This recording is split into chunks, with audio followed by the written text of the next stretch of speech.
पालघर लोकसभा मतदारसंघामध्ये महायुतीच्या उमेदवाराचा प्रचार या ठिकाणी महायुतीकडून सुरू झालेला आहे। अनेक कार्यकर्ते मेळावे सुद्धा सुरू आहेत आणि आज वसईमध्ये भाजपाचे जे मुख्य प्रदेश प्रवक्ते जे आहेत केशवजी उपाध्ये हे या ठिकाणी आलेले होते। सर काय सांगणार की या ठिकाणी आपला उमेदवार तर निश्चित आणखी केलेला नाहीये, परंतु या ठिकाणी आपले मेळावे आणि प्रचार सुरू झालेला आहे। मला असं वाटतं की या ठिकाणी उमेदवार निश्चित झालेला आहे। उमेदवार निश्चित झाला आहे, जनतेला माहिती आहे, जनतेने स्वीकारलंय, जनता त्या उमेदवाराला भरपूर मतदान करणार आहे। आणि देशातल्या 542 लोकसभांमध्ये सर्व लोकसभा मतदारसंघामध्ये भारतीय जनता पार्टीचा एकच उमेदवार आहे आणि तो म्हणजे नरेंद्र मोदीजी। त्यामुळे मोदीजींबद्दल लोकांमध्ये प्रचंड प्रेम आहे, आस्था आहे आणि मोदीजींना तिसऱ्यांदा पंतप्रधान करण्यासाठी जनता सज्ज आहे। आता राहिला प्रश्न जो तुमचा प्रश्न की इथं मतदानासाठी कॅन्डिडेट कोण असेल, महायुतीचं एकत्रित या पद्धती चर्चा सुरू आहे। मला वाटतं 1-2 दिवसामध्ये निर्णय होईल।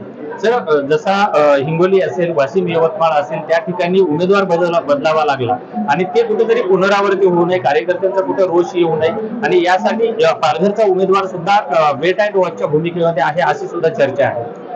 शेवटी असं की बाकी जे तुम्ही उदाहरण देत आहे त्याबद्दल त्यांच्या त्या पक्षाचा अंतर्गत प्रश्न आहे हा, त्याबद्दल मी काही भाष्य करणार नाही। रात्राला या पालघरचा अजून काय तर खरं म्हणजे यावेळी 5 टप्प्यात लोकसभा निवडणूक आणि त्यामुळे स्वाभाविक आहे की जे पहिल्या टप्प्यातल्या निवडणुका होत्या त्यांचे उमेदवार जाहीर झाले, प्रचार त्याचे सुरू झाले, त्याचे प्रचाराचे फॉर्म भरायचे होते, लोक नेते त्यात बिझी होते। आता मला वाटतं उद्या परवा पुन्हा नेते सगळे एकत्र बसतील आणि त्यामध्ये पालघर सहित जे अजून लोकसभा काही बाकी आहेत ते उमेदवार जाहीर होतील।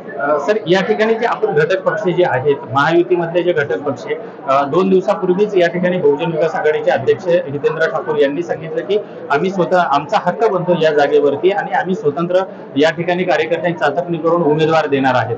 पण आपल्या महायुतीच्या बॅनरवर सुद्धा भवियाचं नाव आहे, मग हा आपल्या महायुतीचा घटक पक्ष आहे का त्यांचा पाठिंबा? तरी पाठिंबा दिलेला आहे आणि पाठिंबा दिला असं मला असं वाटतं की भारतीय जनता पार्टीची ही भूमिका आहे की मोदीजींची विकासाच्या भूमिकेसाठी जे सोबत देईल सगळ्यांचं स्वागत आहे।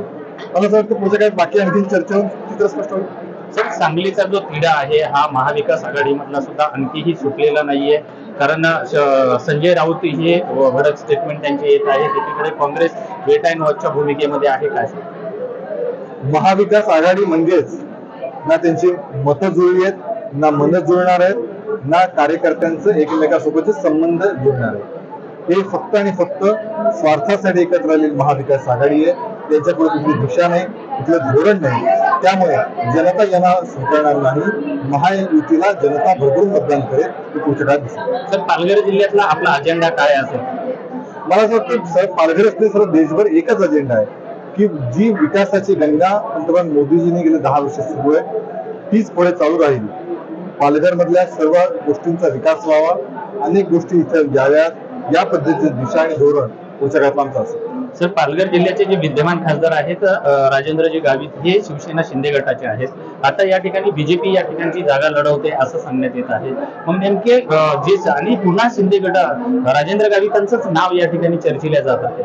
मला असं वाटतं की या सगळ्यामध्ये सगळी चर्चा तो भारतीय जनता पार्टी लढवणार आहे का शिवसेना लढवणार आहे याचा निर्णय होईल आणि उमेदवाराबाबतही उमेदवार जर भारतीय जनता पार्टीचा असेल तर त्याचा निर्णय द्यायचा अधिकार हा पार्लमेंटरी बोर्डाचा असतो। पार्लमेंटरी बोर्ड जर उद्याच्या भारतीय जनता पार्टी सीट लढवणार असेल तर तो भारतीय जनता पार्टीचा पार्लमेंटरी बोर्ड निर्णय देईल।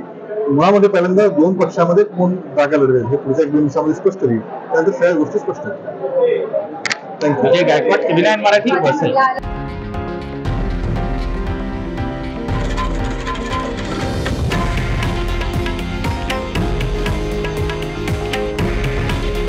हे आहे देशातील नंबर 1 न्यूज नेटवर्क आणि आपण पाहत आहात टीव्ही 9 मराठी।